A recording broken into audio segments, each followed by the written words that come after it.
किसी समय पर दशरथ महाराज बाह्य ज्ञान आसला।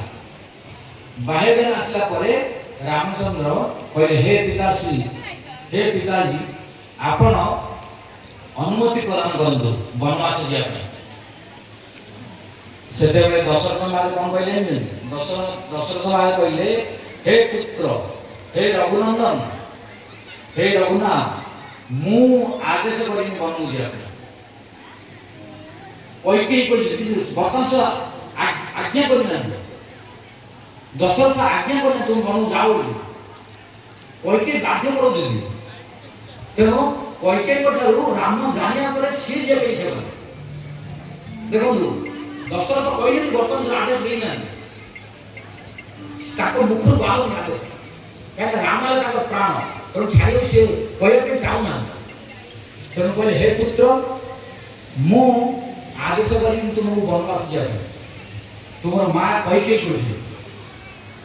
कहते भगवान रामचंद्र कहले हे पिता अर्थात हे पिता संस्कृत जो मैंने पढ़ी थे विशेषकर जो व्याकरण और साहित्य पढ़ी जानते साहित्य अच्छी ध्वनि ध्वनि अच्छी जो साहित्य पढ़ी थे ध्वनि गोटे टपिक अच्छी ध्वनि आउ अलंकार सब अच्छी विभिन्न प्रकार अलंकार से लक्षण लक्षण अच्छी गोटे व्यंजना गोटे अभिधा आ गोटे लक्षण तेणु यही ज्ञान नथिले शास्त्र बुझिया संभव कहीं सब जगह अभिधा डायरेक्ट कहूँ लक्षण द्वारा कहूँ कोई व्यंजन द्वारा कहूँ ताको व्याख्या करेंगे अलग ताले यही विषय कहर कारण है विषय न बुझे दशरथ कथार तात्पर्य बुझीपर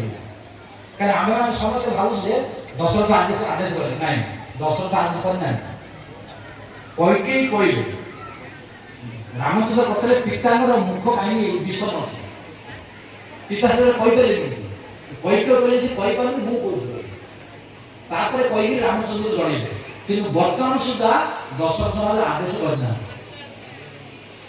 आदेश न कले रामचंद्र परम विद्वान भगवान सर्वज्ञ से जानू कि